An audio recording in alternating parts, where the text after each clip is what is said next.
Hello, and welcome to the Unleashed Games Weekly Playtest. I am Irena, CEO of Unleashed Games, and thank you so much for joining us. As some of us, we have some repeat visitors. Welcome, Tozeb. It's so great to see you this week. I know we snuck a build to Tozeb, so maybe you'll be joining us in gameplay.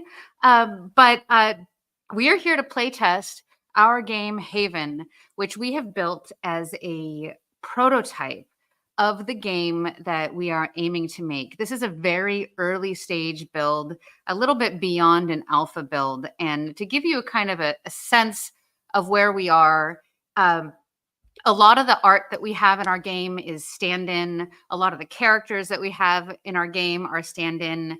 And we have features that we want to more deeply develop and expand on. But what we did was we built all of these kind of core systems that proved the game that we want to make sure that it's fun. Because you see, a lot of times game dev studios spend a lot of money building deep meta systems, deep gameplay systems, giant content art pools, building 17 different trees and a bunch of zones and character races and classes long before they ever know if their game is fun. And I posted about this recently on LinkedIn, actually. And when I was resharing from another colleague of mine, Alexander Brazy, around the idea that actually a better way to go about game development is to build as low fidelity as possible, as early on, and for as long as possible. And that's literally what we're doing, because we are keeping the cost of change low. The reason being is that we want to be able to be agile. We want to change things on the fly. We want to alter maybe some gameplay assumptions and gameplay ideas to see how they work. And we can't have that level of agility if we have a giant world that we've built that we have to change every time we want to make a fundamental, a class shift. So the best way that I've learned in my time of making games in this industry, I've been doing this for a long time, about 25 years, showing my teeth there. But I've seen, at least on one team, $133 million set on fire over this very problem, building the world long before you had the game. And I'm actually really excited to introduce my guest today, because boy, does this human really understand the value of prototyping and also the agility to just be able to experiment and really fine tune messaging and like core user experience and read of moment to moment. Like, this man is a master. So who he is, he actually, I was introduced to him through our chief design officer, Chris Zierhut, who is also an incredible game designer. And they work together on Diablo Immortal. But this person has worked on more than just Diablo Immortal. He worked on Diablo 3 and Diablo 2, all the classic gameplay that really makes Diablo and combat that makes Diablo just what it is, the gratifying VFX, the gratifying messaging, and the numbers flying at you and feeling like you're in the middle of the action. This is where this person has really stretched and pushed the limits and made Diablo the game that it is. So I'd love to introduce you to Julian Love. Now no longer at Blizzard, but now CCO over at Gas Giant Games, where he is working on a new ARPG project. Welcome, Julian. Thank you. Thanks for having me. How's it going, everybody? Yeah, it's great to be here and super excited to play today. And yeah, we're having a great time. Just really getting started over at Gas Giant, but things are going really well. Everybody is like super pumped. Well, I'm super pumped to have you here, and I'm super pumped to ask you more questions about what it is that you're building. But I wanted to take a moment to just connect around something a little bit more personal for me, and I'm sure for you, because we have another friend in common. And this particular friend was somewhat the impetus for Unleashed Games existing. and that's Travis Day. Oh yeah. Yes. I got to work with Travis for the first time on Reaper of Souls, and I knew of him, but I didn't know him until then. And I think a normal first encounter with Travis sometimes was like on the fiery side, but I Spicy.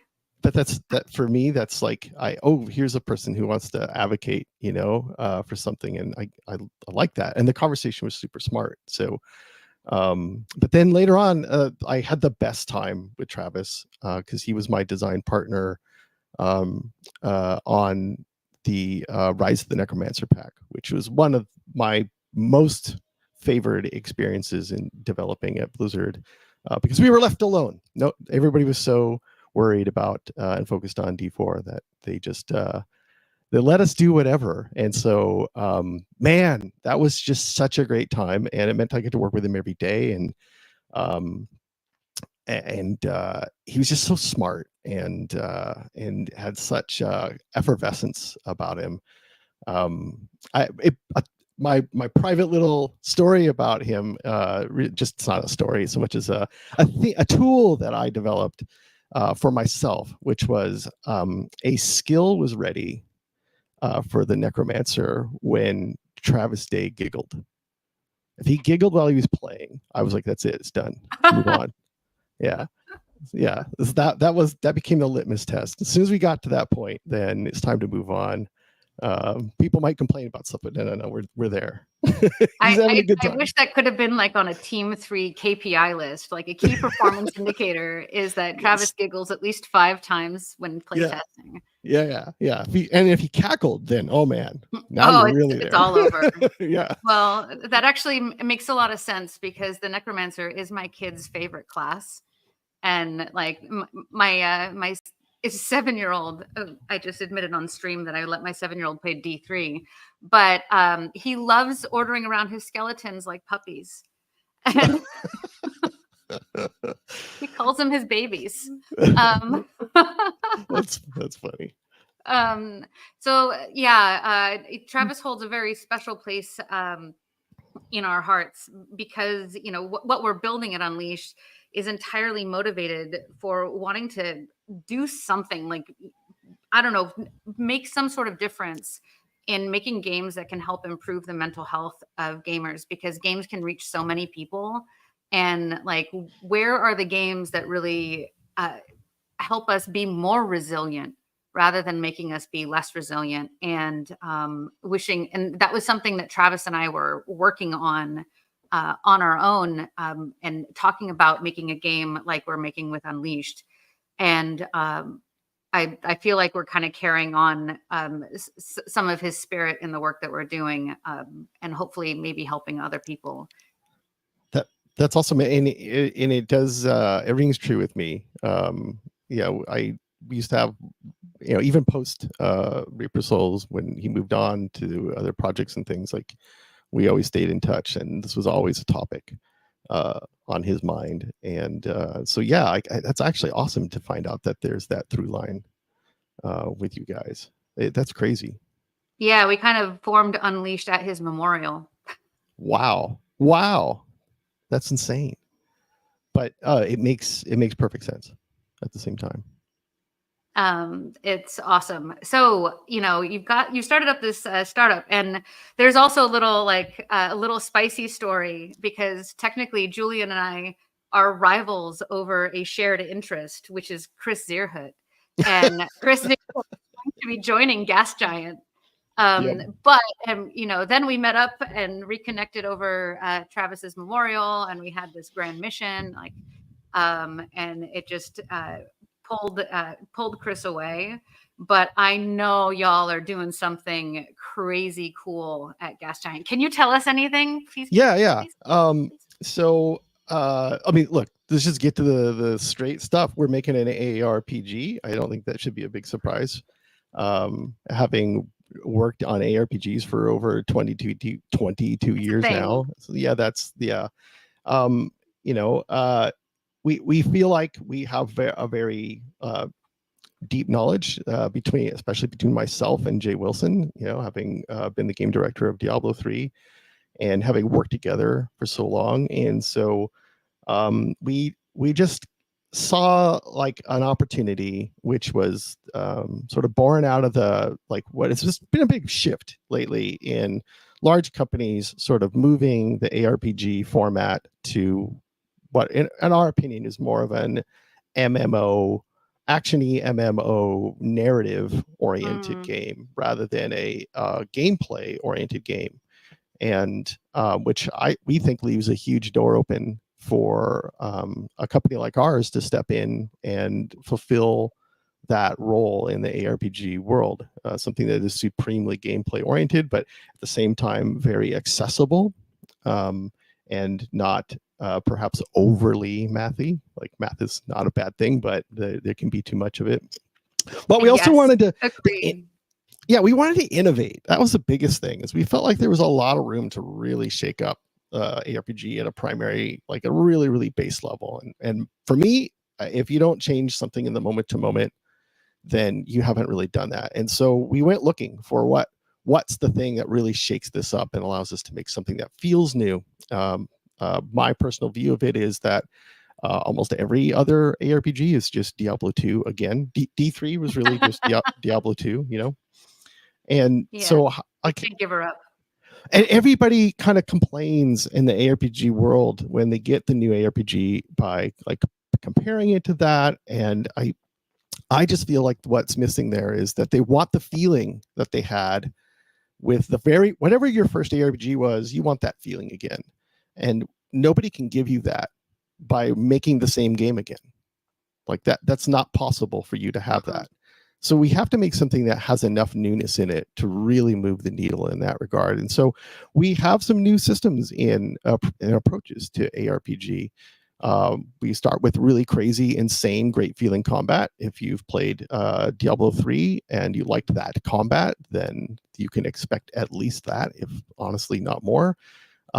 We are changing some things like introducing the idea of harvesting in the game. So you don't just fight monsters for resources, for items, you also harvest for resources. And at first glance, that may seem like it doesn't fit, but we've sped up harvesting and sort of, I would call it, Diabloized it. So it melds with the combat, and this creates a new like explosion of opportunities and decisions for the player to make in the moment to moment. Because my brain, when you said harvesting and an explosion, I just went straight to loot goblins. I swear. Yeah. It's in a similar way. It's kind of like that in that it puts new pieces on the battlefield and new tension points, which makes more of a level designy experience, and in a way. And so but it creates more tension, gives us more opportunities. It also allows us to birth new lanes of progression, because it isn't just about weapons and armor, it's also about your tools. So yeah, like that fundamentally changes that moment to moment. We're introducing some town building aspects to it, and that town is actually something you get to decide what's in it, instead of just being located in one place and having all the things. Like you decide what's in it and build it over time, and it ends up having to be a performant aspect of the game. That's a very designery way of saying like your town will be attacked and it has to do its job in defending it along with you. And sounds like some tower defense elements too. Yeah, a little bit. There's a little bit of that, a little bit of RTS in there. And so these things kind of mix it up, the experience. And in a weird way, we found a way to do them all in a way that doesn't feel like it's some kind of hybrid game. It feels very ARPG. 90% of your time is still spent fighting monsters and having loot explosions and doing all that stuff. Yeah. So yeah, we're super excited about it. We've had a prototype for quite a while, and we've gotten universal feedback that it's just fun. It's like the fun is there. We worked really hard for about 2 years to get to that point, and we've got a very clear vision on what to build now. And couple that with a completely unique arc style, something I call gritogonal, which is gritty Gritty That's a new word. polygonal. Yeah, it's gritty but polygonal. So it's this blend of sort of a polygonal look, but it still can be like have that darkness that you want out of an ARPG. And so it just doesn't look like anything else out there. So super fun. It's just been great. Dying to know what your game looks like. Yeah, well, hopefully it won't be too long before we can start, releasing some images and some video, just so people can see like where we're really headed. It really is awesome. So cool. So cool. Pagnus asks if you've ever played Tribes of Midgard.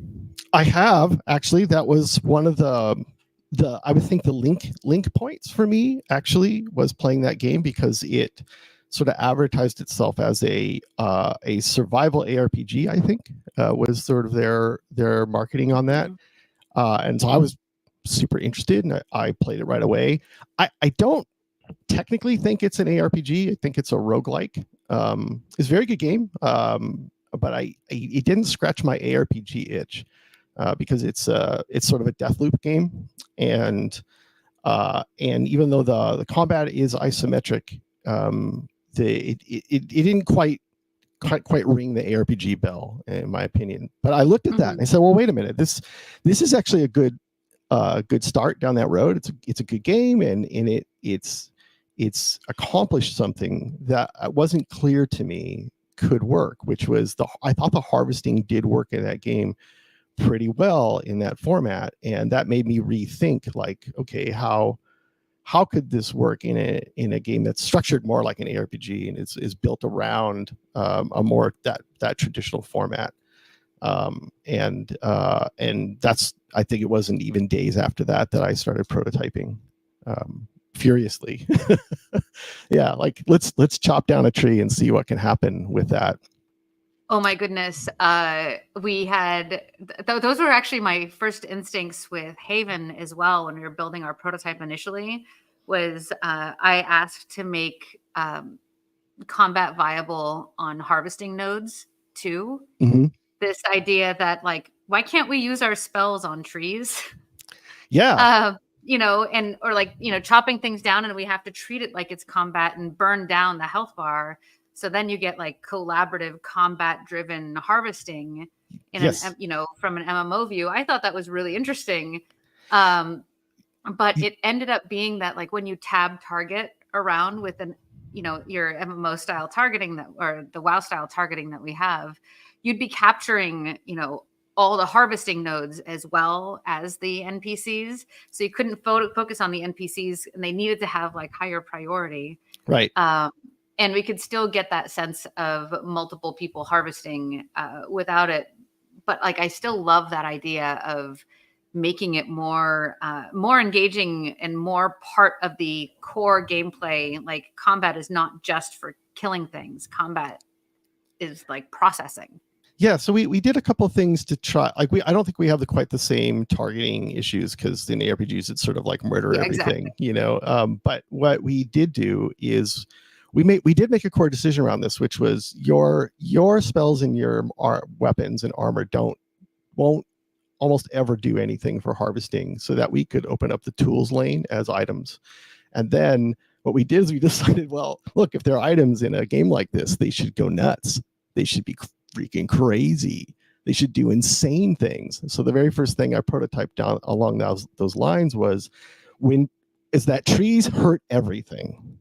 Like, hurt you, they'll hurt barrels, they'll trigger exploding barrels, they'll kill monsters. And then the next thing was made a legendary axe that causes the trees to aim at monsters that are nearby. And so what this gives us is like this indirectness melding of combat, which is I can't hurt monsters with my hatchet, and I can't chop down a tree with my sword. But if there's a bunch of monsters coming my way and there's a grove of trees and I chop down the tree that aims at stuff when it falls over, the crazy stuff starts happening. You get these massive cascades of things going off. And that... Are you hybriding into like a Bejeweled version of an ARPG? Yeah, where you have a cascade of events. Yeah, so we got this thing where, like, because the trees will if they find a target, they'll aim for it. If they can't, they'll find another tree, and whenever tree falls on a tree, it kills that tree. So I had this case Tree where murder.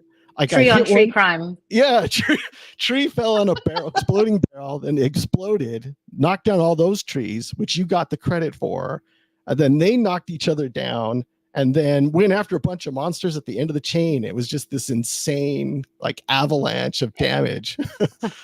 And it's like, all right, this is a thing. We're going to pursue this sort of like indirect secondary cause and effect stuff that we can do, and much fun. It brings a lot of depth. But I think the amazing part, and this was the linchpin for me, this is the proof that this is good for us, good for the genre, is that it doesn't change the baseline depth or difficulty of the game in any way. We introduced no new buttons.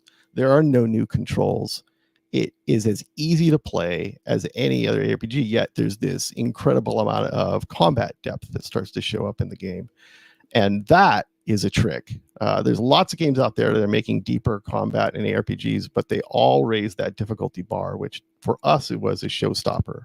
I think it's great. There's audiences out there that want that, but for us, it was really important to stick to, keep that entry level as low and smooth as possible, in order to really be able to capture a whole audience, and really, honestly, to appeal to the ARPG audience that's already exists. Yeah, that just sounds like so much fun and such a neat direction to push in. We actually have a question from chat on LinkedIn from Graham Ward. First, he says, hi, Julian. He's a big fan. Hi. And he also asks, how do you feel about the revival of the ARPG, where there's been some rise to the top over the years, D4, Path of Exile, Last Epoch, and things like Torchlight Infinite. We also see games like No Rest for the Wicked emerging now, and there's more devs than ever working on ARPGs, it feels like. And between you guys, the ex-Blizzard guys over at Moonbeast, just to name a few in that genre, it's kind of going through a renaissance. What do you think? I agree. In some regards, there's definitely more people making ARPGs than ever before. And I think there was a period of time for the first 18 years where just people were afraid to go out to try to take on Blizzard. You had a long line of ARPGs that would try to launch and just maybe do okay. They all did okay, but they sort of got pummeled in the face of Diablo. But after a while, I felt like teams like, I think Path of Exile and the Grinding Gear games deserves a lot of credit for sort of being the first company to knock down that door and show the way. And the big thing that they did that I feel like other teams have sort of figured out now is you can't take on Blizzard by copying what Blizzard does. You've got to zig where they zag, or they're just going to suck up all of your oxygen, right? So you've got to provide something different. And I think Grinding Gears games showed that direction and showed how you could succeed. And that's led to a lot more teams. Well, it's not just the teams having the confidence to do it, understanding that direction, but unfortunately, we also have to consider how funding works, and like those people who are going to give teams that money have to be able to have confidence in it. And until they see that happen, they just don't have that confidence. So I think that's sort of been like it was a chicken and the egg for many years, and now that's sort of unlocked. That said, I think there's another effect here that I'm maybe a little bit more sad about, which is it seems like everybody's calling everything an ARPG. These days, when we say we are making an ARPG, what we have to say is this, that we are making a loot-based isometric ARPG. Which whereas before ARPG just meant like a Diablo game, but it's a great brand. I'm gonna put that on a billboard. So I do think there are a number of ARPGs out there that just really aren't actually. I mean, yes, if there's action in there in RPG, I guess that's correct. And I don't want to gatekeep anything, but the audience does struggle with this because you've got a huge ARPG audience out there that sees that branding, then tries a game and just doesn't like. They're not getting their itches scratched, and then they're confused as to like what's going on, and that that does have a little bit of a negative effect. But it's super encouraging. I'm very keen to see what the Moonbeast guys do. I got to work with them before at Blizzard North, and I know they've got a crazy angle, and we've got a crazy angle, and that's really what I want to see more of is teams that are. There's room for everybody. Yeah, there's room for everybody. Like that's another thing we had to drill into the investment layer was this isn't a genre where players compete, where we have to compete for player attention. It's super hungry. As soon as somebody just makes something that can ship, hundreds of thousands of people show up to play it. They want more. Blizzard can't actually feed them at the rate that they run. There's huge gaps, right? And there's room for different experiences, and players are ready for it. They're hungry for it. So I think it's here. I do think I agree. There is a bit of a renaissance happening in that there's a lot more energy out there to move the genre forward, and that's sort of our mission on the gameplay front, is to really try to move it in a direction. Well, thank you so much for taking time out of your day, though, not only to come here and talk to us about your project and about Diablo. Diablo is my favorite franchise from Blizzard. I mean, I worked on WoW. I love Warcraft. I've played Warcraft since the very beginning. I don't know if you can even see my box right now. There's original Warcraft. I have my Diablo box set. Big fangirled all my way to Blizzard. But I am super excited to get your opinion on Haven. And, quick caveat, we built this in 7 months and then did a little bit of polishing with a skeleton crew beyond that. But this is what we brought to GDC, and we shared with folks like our shared friend Alan Adhem and Scott Hartzman and a handful of other folks. But yeah, do you want to go play a game? Yeah. Let's do it. Let's do it. Okay, I think we queue up our trailer as a palate cleanser from the interview portion to the gameplay portion. So let's do this. Okay.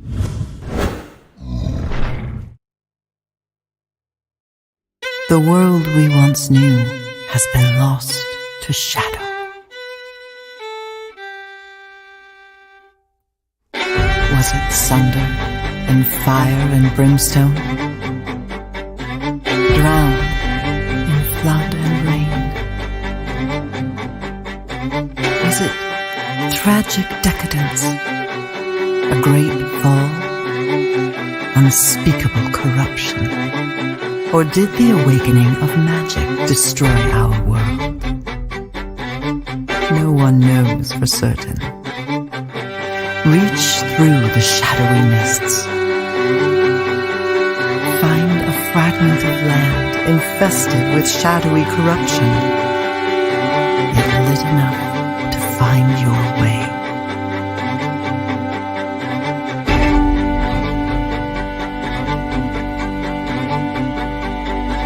Find a creature of light, a synth. They are friendly and willing to guide you. Perhaps the two of you can find other survivors. Perhaps this land can serve as a shelter.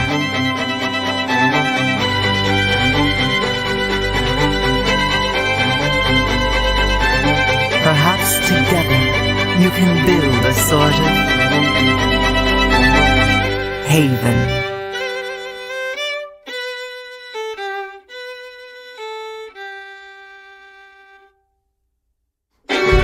Forge friendships to save the world.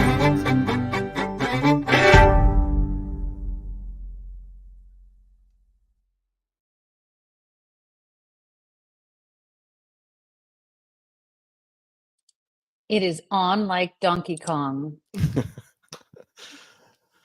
Yeah, this is All like right. this is like WoW Alpha vibes in like 2001. Yes. For me. Nailed it. No, what do you think we're going for? I mean, think of all the kids these days that have never experienced that. Yeah. Like, you know, I remember the discussions in the office in Blizzard North at the time. Some people were like, I don't know, is this gonna really? And I was like, no, you don't get it. Like this is going to be massive. It's just there's something immediately about just stepping into the world that you could tell was the hook, even if nothing else functioned up to whatever other standards were there. Like you could just feel it. Like it was a moment. I love it. Go ahead, log in. Let's see what character you're gonna play. I probably should make it. Yeah, well, I picked mage. I'm very rangy kind of person. Yeah, I mean we can certainly do that. We have 3 classes and 2 genders. We just have like stand-in characters with no character creator yet. Unlike Diablo, so like I don't know. I totally want to go off on a D4 rant, but I'm gonna bite my tongue. But like yeah, don't character get me customization. That might be a whole separate show. Yeah. Like Unleashed Games after hours. But we're gonna have a full character creation experience, but we just had to fast forward to a list of characters. So mage, and I always play a mage too. We could just take a risk and duo up. If will it work? Will it function if we're both mage? If we're both squishy, we'll have to see. All right, look, I remember in old WoW days, I went and got the book, you know, the sword book. What is it? I forget the name of it. For my guild, and we did it with 3 squishies because the tanks wouldn't come with us. They were like, "Nah, you guys, we got other things to do. Like, so we can get any healer or tank support." And so we went in there and ran the whatever that dungeon was. It's been so long. Sorry, like names. Yeah, no, our brains don't brain that far back anymore. Yeah. But yeah, we ran it, and the book dropped for us, and then the rest of the guild was like, "You must give us the book." Anyway. And you're like, no, nobody came to help, so it's ours. Yeah, 3 squishies got the book. I think 3 squishies get to decide what happens with the book. Exactly. Oh my gosh. All right, I'm gonna find you. I'm gonna cheat my way to you. All right, I'm just in the starter area. That's appropriate where you should be. Awesome. But you would not typically. I mean, right now our user experience is that we don't see somebody else right away, but that would be boring on stream. So, hey, hi, how's it going? Want to go do stuff? I'm following you. You're following me. All right. I think I have the advantage of having played for 2 hot minutes. Well, hey, since you've played for 2 hot minutes, like, what do you think of the controls so far? At first, I was confused, but it was not your fault. It was me. Oh, wait a minute. You can mine a rock? I didn't know that. Okay. That's awesome. Here I am mining when I should be fighting. Don't worry, we got this. We now have a tank. Hey, Frank. So one of the things we severely lack, my friend, is spell effects. I mean, there's a few in here, but again, like aside from some core things to be able to message, like if you're snared, or if there's like a status effect on something, we haven't put much in. But I think you asked me about controls. I think I miss mouse driving my heading. Like but also I've been playing like ARPGs almost exclusively for the last 9 months, so my brain is in the wrong spot. So yeah, I've had to get used to like the QE driving thing, the orientation thing.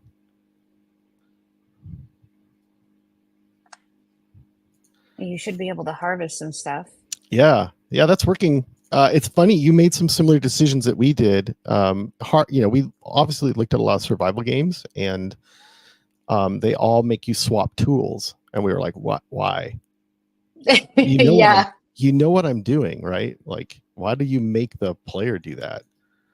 So like with Minecraft or even Stardew Valley, You have Yeah. to use the right tool for the job. Yeah, And it's just like, it feels fiddly. everybody's sort of copying that without, I think, rethinking about it. Ooh, what's this? Quests, NPC dialogue, this stone. It's a beacon. It's very, yeah. Oh, you can teleport to Adventureland. That sounds like fun. All right. I'm that following you. All right. I'm just gonna click the button and Click the button. hope for the best. That's what we do around here. That's development, actually, in a nutshell. Yeah, if you're like, how do I become a game developer? Click the button and hope for the best. Did you do that? You're there. You did it. Congrats. Uh-oh. I did. I don't think I fully teleported. I'm like hanging out in some weird middling mode. I don't know. I'm gonna try. I have to restart my client. Hey, I found a bug. I've never seen this bug before. But you seem to have found Adventureland and some friends. Yeah, I am. Yeah, there's people here. Frank and Tozeb. Hey, Tozeb. Yes. All right. I'm going to find you and catch up with you. But yeah, so you quickly discovered a portal to one of our generated zones. And the intention for this zone is to be an adventure zone that is spun up for up to 100 players. And we have the ability to like swap our texture sets, swap like pre-made vignettes, and our engine can make like unique zones over and over and over again infinitely. That's awesome. I applaud that. We're doing a lot of procedural stuff, and I think smart application of procedural approaches like that are really healthy especially for long tail games. Oh, absolutely. Because or you end up in a situation like World of Warcraft where you have a limited space and or a finite space. Yeah. And then people run out of content, and then you have to somehow find a way to create new spaces, and then the old spaces end up getting stale and just hang around, and like nobody ever goes there. Yeah, and there's a need for variety, and from my perspective, all variety is variety, and that variety gives a relief on, like, I think in terms of like really, really long cadences, like cadences at all levels, but long cadences are the ones that I think are the most ignored in gaming, because it takes a long time, as you put it earlier, of developing all sorts of other stuff before you even get to measure it, and then by that time it can be too late to do anything or what you probably should have done about it. So I think it's important to think about those things early on and lay the groundwork for them. Well, and we have this wonderful thing called, it's an abstraction, it's virtual, it's not real, and it's not limited by physics. So why not create a sense of endless space? You can kind of buy into the abstraction. If it's about the gameplay and it's the gameplay that's fun, you're just looking for a playground, right? Where the action happens. It's a facilitator for the action rather than, being the whole point of the action. It's great that jumping is in so early.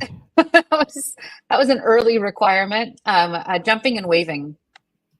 Like early on in our dev, we were like working, we had just gotten the characters in, and we needed jump and we needed wave, because that's what you do. Oh, here's some bad things. Get in there.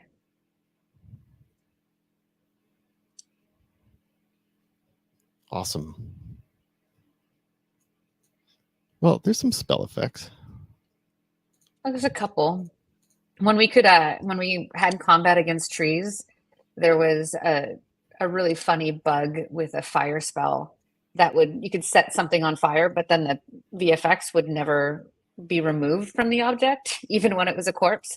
So you could literally just set the whole world on fire. It was like we could set all the trees on fire. So it was just like wandering around a forest fire. It was fantastic. Of course. Oh, he's still I kicking. have aggro. Yeah. This guy's a toughie. Wait, where's my tank? Oh, I stunned him. Thanks. Thanks, Tozeb.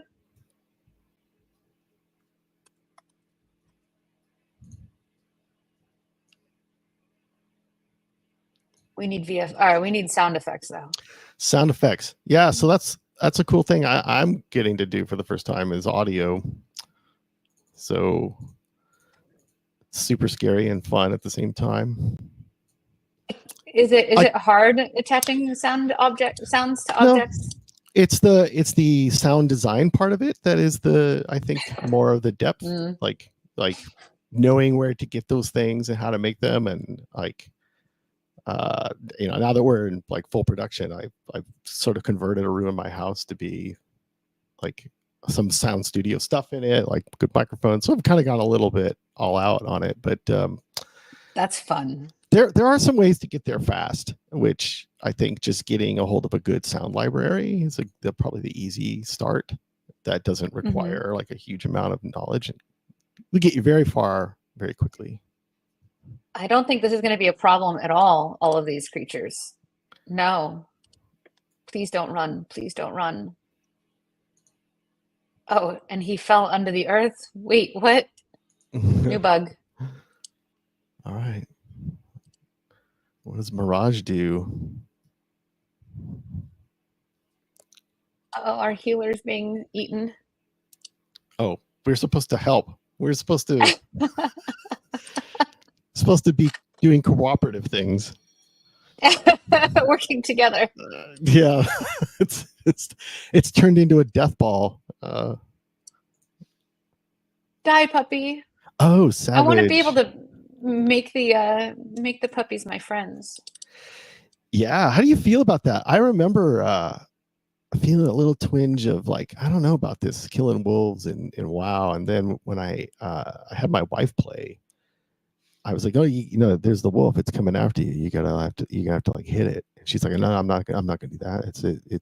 It's a puppy. And then I, then she ended up having to kill it, and then it made the sound, this like that, the sound, The yelps, and that was it. The end of her playing that game forever, like refused. Oh no! Yeah. Oh no! I mean, I can't blame her. That's kind of one of the things that I think about. Like, is there a way that we can make a game where it doesn't necessarily have to be violence that solves the problem? Yeah, I mean, I think you can slant it in the direction non-combat game. It's an interesting question. It's also a weird one for a combat designer to think about. Well, I mean, but how do you make like something that feels like combat that maybe isn't necessarily combat? Like maybe there's a class with like the skill of de-escalation. Well, here's a way of approaching it. Best way to approach it is to understand what combat is in games, and then see if you can find parallels that just aren't so combat-y. And the way I describe combat, like when I was doing some consulting for other teams, I would ask them what their combat model is, and most people were like, "What's that?" Or they would just describe another game. So what combat is it's a series of demands and responses. The monsters or enemies put demands on the character. They can be hard demands, they can be soft demands, and the player's job is to use the tools given to them to respond. That's all it is. Yep. If you drill it down that simply, it actually brings a lot of clarity to your combat systems. But also, if you wanted to make something that isn't combat, it's a much more agnostic way to describe it, because it doesn't necessitate violence, right? I mean, you could use that descriptor for just any interaction in games.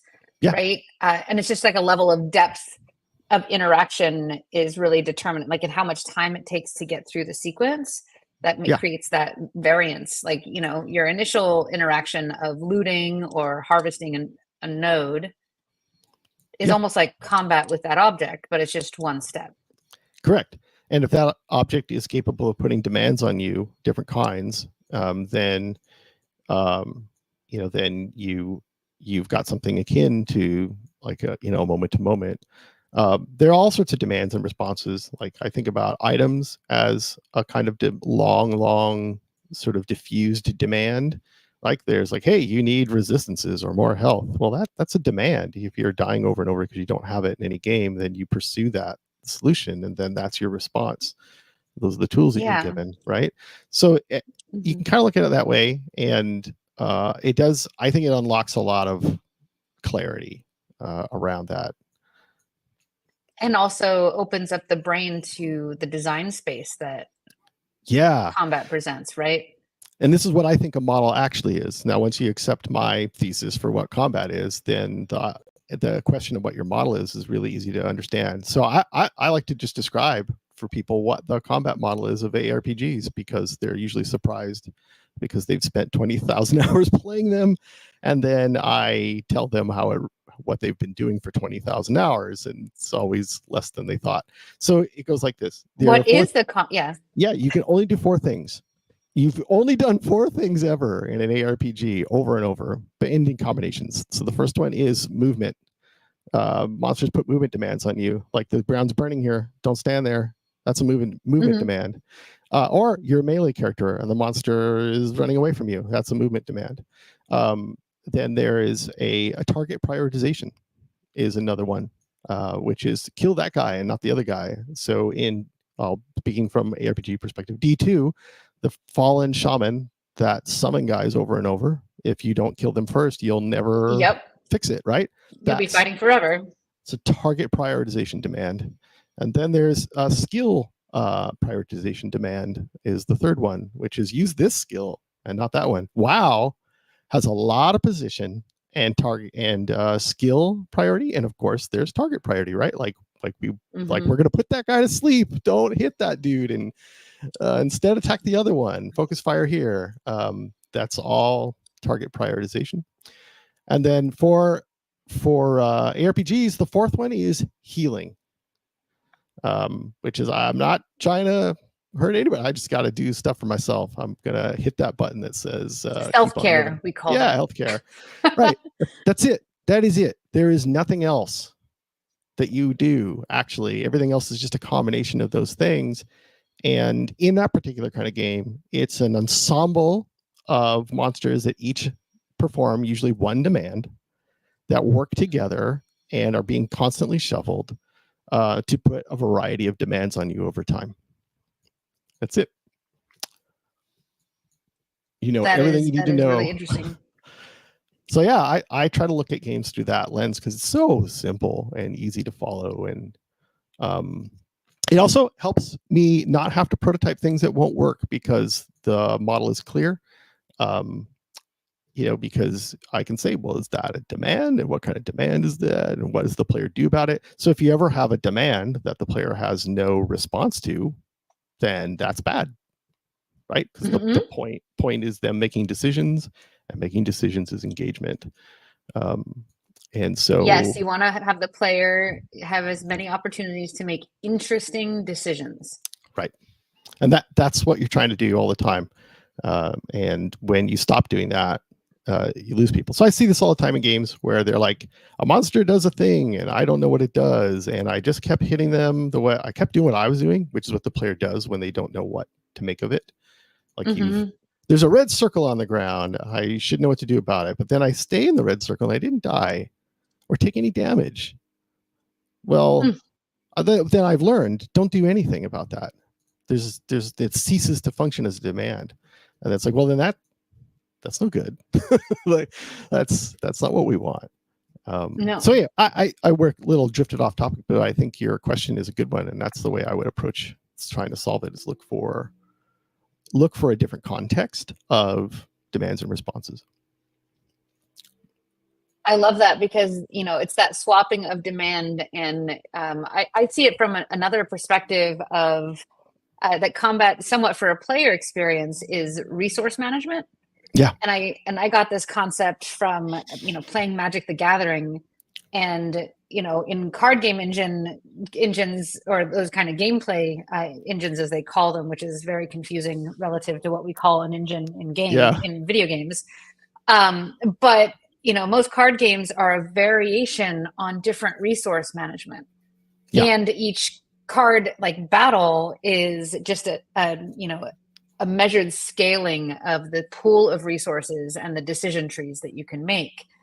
And that's, I really love how Diablo actually really captures that, especially once you get into the repeat gameplay of running rifts and then optimizing your gear sets and getting through harder and harder difficulties, that meta loop, that completely separate game that opens up after you finish the campaign.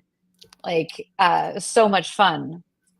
Yeah, that gets into another baseline thing to decide. I think that you want to have, you have a good idea about at the beginning before you go too far, which is what makes the difference between a great or a skilled and unskilled player. It's not about greatness, but and this is where I've actually seen most designers who've entered the ARPG space just get it.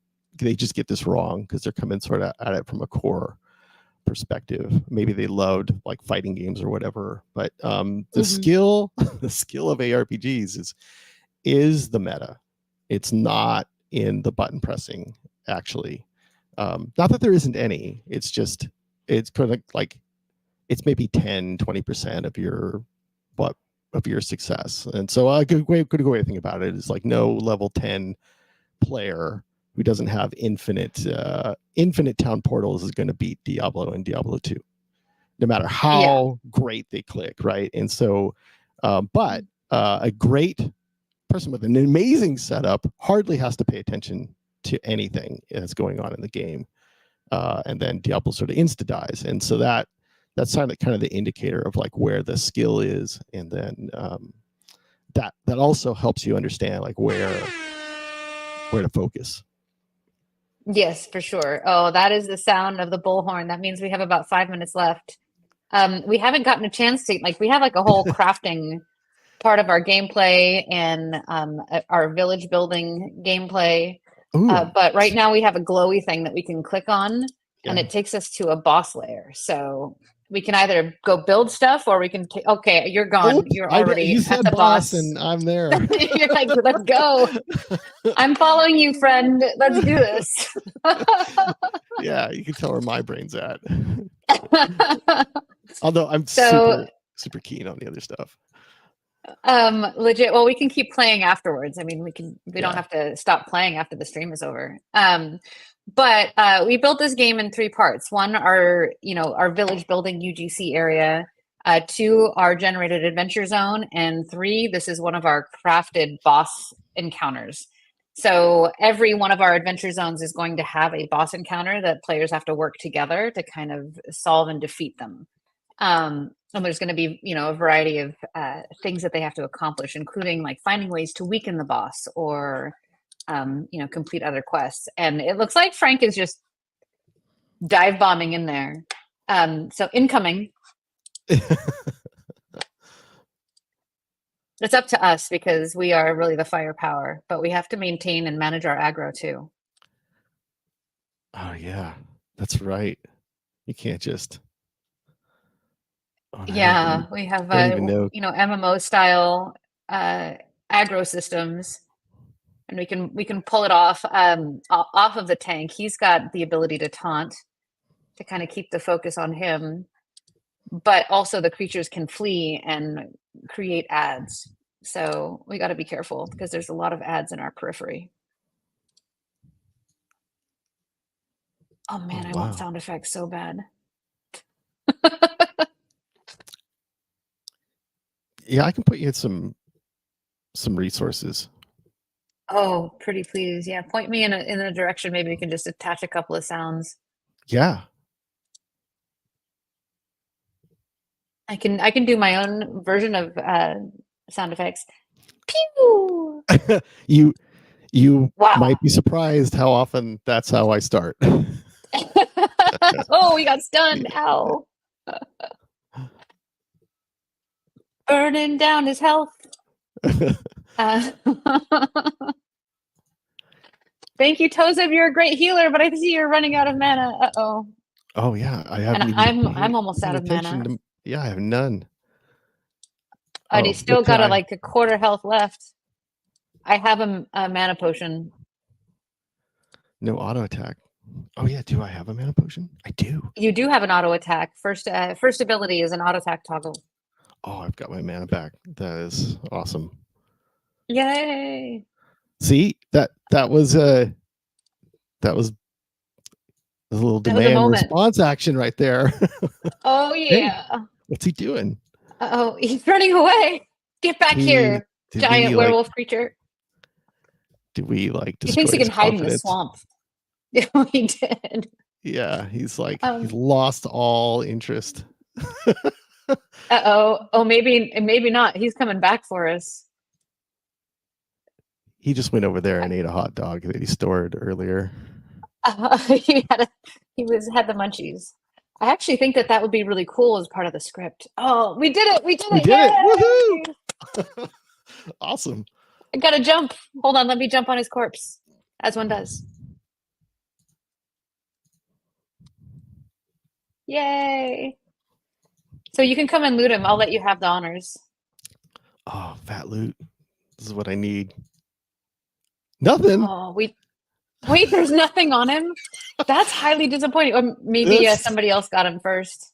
Yeah. I was like, well, this is way more Diablo than it is. Wow. Getting nothing from the boss. Oh, what bosses are always loot pinatas in Diablo. Yeah, early Diablos maybe not so much. You can sometimes get a stinker. You kill a boss and a scroll pops out and like a +1 light radius amulet. Yeah. Well, actually, early on in one of our builds, we had implemented our creatures as loot pinatas, so their loot would just fly out onto the ground. And Chris was like, "No, absolutely not. We are not making a 3D model for every single object in our game." And I'm like, but generative AI can solve this problem, right? And he's like, "No, Irena, no. That's going to be way too giant of an art demand." Anyway, I got schooled, but still. It's a demand. It does. Yeah, it makes a lot of art. It makes a lot of art. But it also does have a certain, it's a presentation opportunity at the same time, like just a costly one. It is, but I'm willing to push. I can push the processing power. Like the problem that we have is that we also want to be phone playable, which is one of the reasons for our art style. Oh yeah. So, we are at time. Double over. And we killed the boss. Yeah, we can. You can actually teleport back home, or you can just warm your hands by the fire, and we can have like a little fireside chat of what did you think? We'll spend a couple of minutes over time to talk about it. Yeah, like it like I said, definitely gave me exactly those vibes of when I first played WoW, and the Elwyn Forest, and there was nobody around, and there's no city even erected yet, and but you kind of get it. Yeah, man, I kind of miss this in a way. So yeah, I like that. I thought the combat actually was pretty well done. Like it was pretty smooth. I think for the level that we're at, it was appropriately challenging. I do think with some better controls, you probably would make it a little more challenging than that. But I'm a big fan of like low entry levels, but I think it's correct for where it is right now. I still struggle with the camera, and I think the reason is because so many, like in WoW, I hit the button, which is that the mouse orientation drives my orientation. And so I drive it like a first person shooter, and it's hard for me to get past that. You should be able to use both mouse buttons to like mouse drive. can I draw? Oh my God. See, I've forgotten. See, this would have made now I have it. This would have made my experience a lot easier. I didn't know that. So not a problem. We That was did great. do that. See? Yes. See, wait, go run around a little bit more. Now, No, this let's is like, see how you feel woohoo. now. Yeah, no, like now I have like perfect control. Now, yeah. does it feel good? Yeah, it feels great. That's actually perfect. Perfect. Yeah, we spend a lot of time nitpicking around the camera because I feel like, to me, camera and mouse controls are like Yeah. some of the most important controls in any game, moment to moment. Yeah. And it feels really good. Like it's super responsive.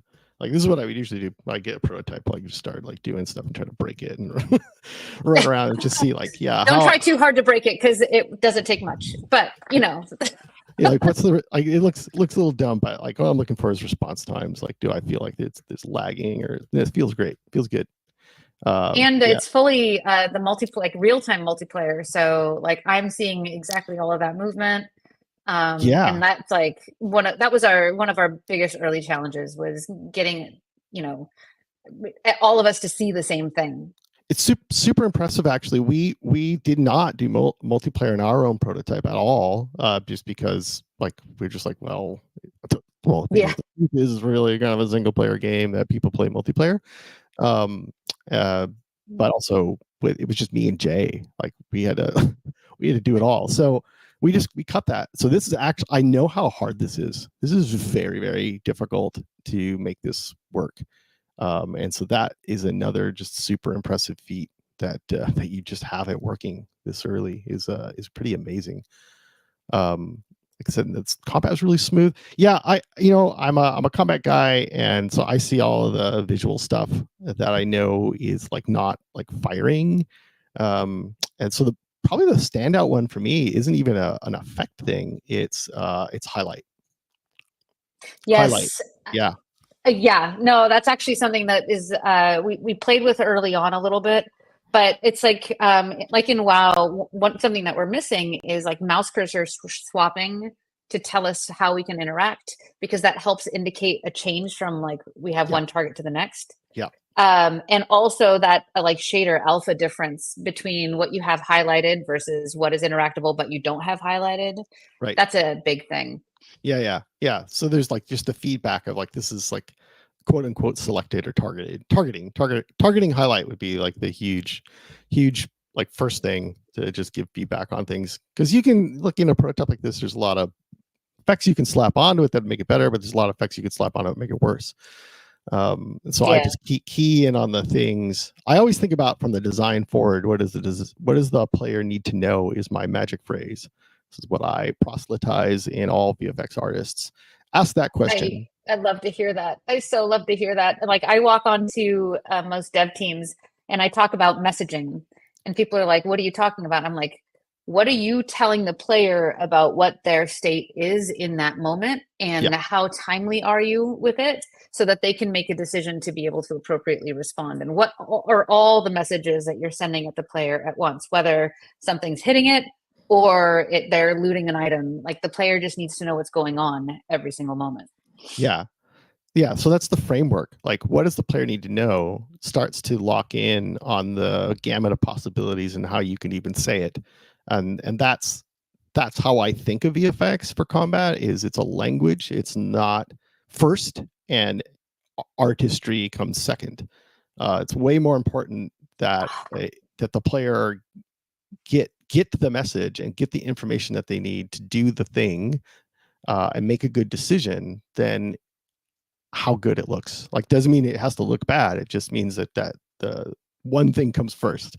So it's a gameplay first. It has to come secondary. Yeah. So it's just gameplay first for VFX artists. But it orients them correctly at the start in terms of what comes at the end, which is it doesn't matter how good your fireworks or looks. It doesn't matter how cool your shader is. What matters is, did the player know, like, hey, if you want them to move out of the way and they've got 2 seconds to do it, the most important thing is that they get all 2 seconds to do it.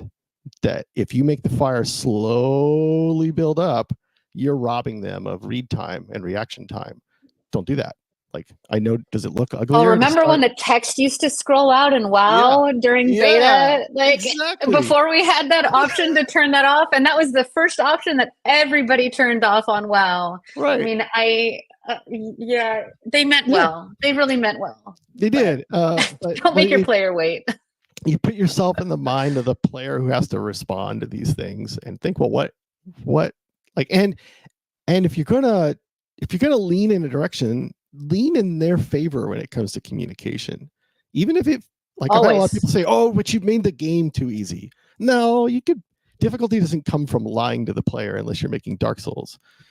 Like, it's harder. It's harder to make a game that's challenging without lying, but you can do it, and the players will appreciate it. It's sort of it's a contract that you make with them as a studio. I think, like, this is the way we make difficulty, right? Like, this is our contract with you about what to expect when you play our games. And I think being upfront with them first and giving them the tools, and then the designer's problem is to make the difficulty, like, you should make the hard part your job, not theirs. And make it interesting. Just, give the player interesting decisions to make and allow them to fail, because through the failure and getting stomped, they will, and hopefully not too bad, get them like within an inch of winning. And if they get stomped, they want to come back and try one more time. Yes. And that's where you get these kind of compulsion loops of like, one more level. I just like, and then when you get that dopamine hit of defeating the boss, you want to run into the next dungeon or the next little encounter because you want to keep those good times rolling. And that's something that Diablo captures so beautifully.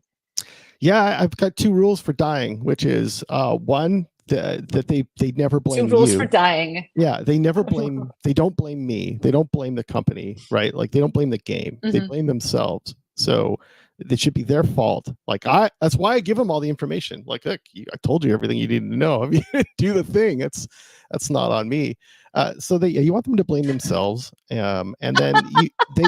Can I quote you on that? Yes. So that we want the players to blame themselves. But well, yeah, just maybe not out of context, but yeah, like, they should see it as like, I didn't do the thing I should have done, or I have got an idea. If I change this next time, and that leads to the second rule, which is they need to know why they died. Yes. Yeah, if they don't understand the thing that happened, they just, I died. I don't know what killed me. Then they don't know what to do next time, and then that compulsion loop starts to break, right? Because they feel like, well, now it's just RNG. RNG killed me. I don't know what to do, right? Should I play again? I don't know. Am I just going to die again? You know what? That's not the question. You don't want to feel like you're playing a slot machine where you have no agency. Like, the whole point is for you to be able to make interesting decisions to change, shift the odds in your favor, and to win, to move on, gain power and go on to the next. Bingo. Exactly. I love it. Thank you so much, Julian, for coming and sharing your game dev wisdom. And this has been like one of the most fun conversations, and you've like laid out some serious gold nuggets. So if y'all joined late, you might want to rewatch, because this man just like nailed some key elements to creating amazing action and combat in video games. And thank you for playing our little baby prototype. Well, thank you for having me. This is great. Super fun. I'm also jealous. We need to have something like this happen on our end. Like, I can't wait to get to a place where we can do this. This is great. Yeah, we've been calling this the Game Dev in the Open, sharing our prototype. You should see some of our earlier videos from last year. Like, oh gosh, like if you think. I watched. Yeah. Oh no, I was very proud and super excited about it. I am with you on the game and development in the open. It's something we aspire to be able to do. I think it's so brave. It's rife with challenges and risks, but we're pot committing so that we can do the experiment with y'all. I think Greg Street is also pot committed to Game Dev in the Open. And so he and I will hold our hands and walk into like the mayhem and let you know how it goes. And if it positively affects our release or negatively does, we'll see. No, it's awesome. I'm super excited about it. Well, thanks again for taking time out of your Friday. And we really appreciate you joining us and giving us your feedback. We're going to go and process it with our AI and steal all of your secrets and make our game better. I hope you steal ours and make your game better. And we will continue to make games better together with the products that we build. So thank you, everybody, for joining. And we'll catch you next week. Make sure to like and subscribe. And we're always here Fridays, 2 p.m. Eastern, 11 a.m. Pacific, where we play Test Haven with new friends every single week. And with that said, have an amazing weekend. It's a nice long. Hit that button and buy a t-shirt with a dragon on it, and that will help us keep making some awesome games. Looks like this. I've already seen a Unleashed t-shirt out in the wild that I wasn't wearing, and I'm super excited about seeing more of them. So, yeah, buy a t-shirt.